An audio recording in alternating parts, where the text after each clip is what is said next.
E nós começamos o Liberdade de Opinião hoje com o comentarista Fernando Mollica. Oi, Mollica, bom dia. Bom dia, Luciana. Bom dia a todos. Animado para esse último dia do ano? Como é que vai passar seu Réveillon, Mollica? Quietinho ou vai comemorar em aglomeração? Com certeza não. Não, animado pelo fim de 2021, né? Já vai tarde. E sim, vou encontrar com meu irmão que mora fora do Rio. A gente vai estar num apartamento ali de frente para a Baía de Guanabara. Enfim, vou lá, tem uma queima de fogos ali, mas dentro de casa, pouquíssima gente, enfim, todo mundo mascarado. Vamos lá, é o jeito, né? Eu tentar acompanhar essa virada de ano e torcer aí para que tenhamos tempos melhores.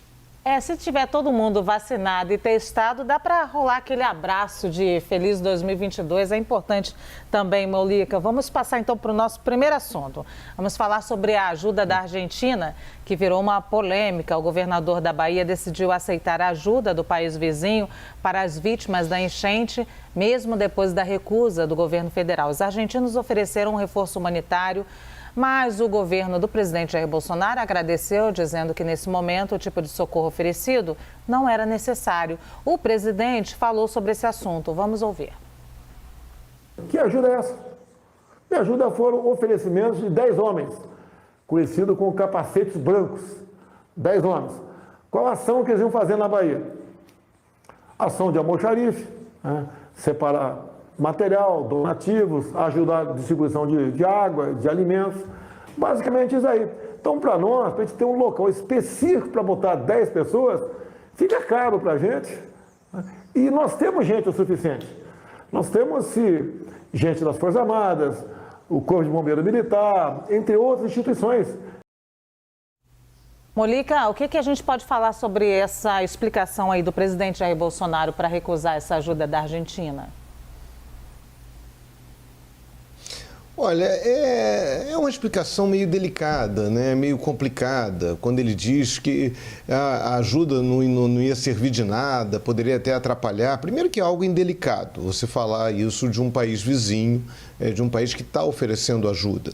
Então, desqualifica a ajuda. São só 10 homens, mas enfim, seriam 10 pessoas a mais, pessoas qualificadas que iriam ajudar nisso. E tem um outro problema que é o histórico do governo Jair Bolsonaro. Foi o caso da Venezuela, quando houve lá aquela crise, né, do oxigênio em Manaus, no auge ali da pandemia, a situação muito grave, as pessoas morrendo sufocadas sem o oxigênio. Houve ali uma operação de buscar oxigênio por parte em todas as partes do país, as Forças Armadas colaboraram e tal. E o governo venezuelano ofereceu oxigênio, que eles têm uma fábrica de oxigênio, ofereceu. E o governo brasileiro não deu a menor bola para isso, não fez nada para ir buscar, para ir até a Venezuela buscar esse oxigênio, não mandou aviões. Esse oxigênio teve que chegar ao Brasil por meio de caminhões. Foram caminhões que saíram da Venezuela trazendo esse oxigênio lá da Venezuela até Manaus. Então tem um histórico. Qual é a coincidência? Tanto a Venezuela quanto a Argentina são governadas por pessoas de esquerda, por partidos de esquerda, partidos que governantes já muito criticados pelo presidente Jair Bolsonaro. Então fica ali aquela desconfiança. Será que foi isso mesmo? Né? Será que não ofereceu, não aceitou a oferta porque a oferta não era suficiente, não era necessária, ia atrapalhar mais do que ajudar? Enfim, fica sempre essa desconfiança por causa do histórico do presidente Jair Bolsonaro, que ao longo aí, de seu mandato não perdeu a oportunidade para criar problemas com países vizinhos, países com os quais o Brasil tem boas relações diplomáticas, até países distantes, mais importantes como a China. Até com a China o mandato de Jair Bolsonaro arrumou problemas. Então fica essa desconfiança. Mas enfim, a pena. Ontem o embaixador argentino deu uma entrevista para o Expresso, CNN, botou panos quentes e tal, disse que não é bem assim, que está tudo bem. Vamos lá, vida que segue. Tomara que essas pessoas não façam falta. Mas dá uma pena, porque isso acaba desestimulando também o voluntariado. Né, na cabeça dessas pessoas, a gente mostrou há pouco, né, que estão lá se esforçando, estão correndo, estão se fazendo trabalhos voluntários, e diz, se não está precisando de gente, por que eu vou ter que ir para lá trabalhar, né? Deixa rolar. Enfim. Ontem eu estava assistindo também a essa entrevista do embaixador argentino ao Expresso CNN com o Kenzo Matida, e percebi que o embaixador tentou botar panos quentes e, principalmente, fugir dessa briga política e ideológica aqui do nosso quintal. Na diplomacia, ficou tudo bem? Aparentemente sim, é claro que ficam rusgas. Na hora que o presidente diz que ajuda ia atrapalhar mais do que colaborar, isso não é legal, isso é feio, isso é algo meio ingrato, né? É uma demonstração de ingratidão. Agora que diplomata é profissional disso mesmo, é que a gente ficou desacostumado.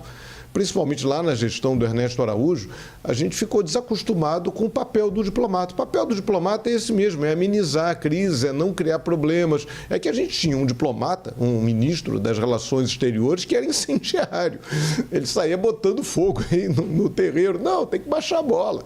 É isso que o embaixador argentino fez. Agora, enfim, perdemos aí uma boa chance de nos reaproximarmos da Argentina, de criar mais uma boa relação. Não custava nada. Deixa os caras virem, a gente vai lá, eles ajudam. Da matéria no jornal, são reportagens positivas, né? Nas televisões, a gente ia mostrar o trabalho deles. Seria bom para a integração, para reforçar essa integração Brasil-Argentina, que foi tão abalada até por conta de críticas do presidente Jair Bolsonaro à eleição lá do Fernandes. O nosso próximo assunto, a decisão do Ministério da Educação em não exigir a vacinação contra o coronavírus em instituições federais de ensino. A determinação assinada pelo ministro Milton Ribeiro cita ainda que, no caso das universidades e dos institutos federais, a exigência somente pode ser estabelecida mediante lei federal. Vale lembrar que as unidades de ensino do estado de São Paulo, por exemplo, USP, Unicamp e Unesp, exigiram comprovante de vacinação para o retorno das aulas presenciais. Já o documento do governo prevê apenas a implementação de protocolos sanitários. Em entrevista à CNN, Marcos Davi, que é o presidente da Andifes, a Associação Nacional dos Dirigentes das Instituições Federais de Ensino Superior e reitor da Universidade Federal de Juiz de Fora, falou sobre a decisão. Vamos ver. O princípio da autonomia universitária, definido na Constituição Federal, e nós temos absoluta convicção da nossa capacidade de, com base nos nossos conselhos, nos nossos comitês técnicos, fazermos a gestão dos protocolos de segurança dentro das nossas instituições. Todas as nossas instituições estão agindo com muito cuidado, com muita prudência nesse processo de retorno às atividades. Estabelecemos protocolos, estabelecemos planejamentos de retorno e não havia a necessidade de uma decisão que impusesse condições e exigências às universidades. Nós somos capazes, tanto pela nossa capacidade técnica, quanto pelo princípio da autonomia, de traçarmos os melhores caminhos para as nossas instituições nesse processo de retomada. Da nossa parte, nós estamos fazendo as avaliações jurídicas dessa decisão, estamos já com solicitação à nossa consultoria jurídica para que trabalhe essa matéria e nos dê alguma recomendação, algum posicionamento sobre qual ação nós vamos tomar em função de tudo que está ocorrendo. Mônica, você acha que essa decisão de não exigir o passaporte da vacina pode comprometer a segurança sanitária das universidades? Pois é, Luciana, é impressionante como esse governo não perde uma chance para boicotar o processo de vacinação. Não perde uma chance, parece que fica procurando. Ficam ali os ministros, auxiliares, o próprio presidente, tentando encontrar um jeito de atrapalhar a campanha de vacinação. Já não há um estímulo, a gente não tem campanha de vacinação, campanha mesmo publicitária, estimulando aí a vacinação. A gente tem o presidente que não tomou vacina, que diz que não vai vacinar a filha. Teve ministro no ano passado, esse ano, claro, a campanha de vacinação começou esse ano, estou achando que estou em 22. Teve ministro se vacinando escondido do presidente, talvez para não tomar bronca do presidente. Aí agora vem essa medida do Ministério da Educação. O Ministério da Educação, tem tantas medidas importantes a tomar. Por exemplo, a questão dos restaurantes universitários. A gente teve o avanço das cotas. Hoje, a grande maioria dos alunos de universidades federais são alunos que vêm de famílias pobres, pessoas que têm muita dificuldade de dinheiro da passagem, ter o dinheiro da passagem, ter o direito de dar o dinheiro para ter alimentação. E como o governo cortou essas verbas assistenciais para as universidades federais, muita gente está ameaçada a parar de estudar, porque o preço da alimentação nos restaurantes universitários, famosos bandejão, comi bandejões, né? Comi muito no bandejão aqui do FRJ, aqui na Praia Vermelha, no Rio. Muita gente não tem dinheiro, subiu muito o preço da alimentação nesses restaurantes. Aí isso o MEC, né, vê a reportagem, fica quieto. Aí agora vem com essa história de vacina. Isso tem uma questão importante, como o reitor disse. Primeiro, a questão da autonomia universitária. As universidades têm autonomia, elas recebem verbas federais, mas elas têm, têm esse direito de definir suas próprias regras. E houve também ontem uma declaração, acho que é desse mesmo reitor, presidente dessa entidade, ressaltando que as universidades elas não ficam no espaço, elas ficam dentro de cidades. Então elas têm que respeitar as normas estabelecidas por cada cidade, inclusive na questão da pandemia, inclusive nas medidas de prevenção. As universidades não são ilhas apartadas das cidades onde elas estão. Então, se numa determinada cidade a prefeitura exige que escolas, instituições de ensino só podem receber alunos que estejam vacinados, as universidades têm que respeitar isso, porque elas são autônomas, né, como eu frisei há pouco, mas elas estão dentro da cidade. Elas não estão à parte, elas não estão no meio do espaço. Enfim, o lamentável é, mais uma vez, o governo encontrando formas de desestimular a vacinação. É impressionante isso.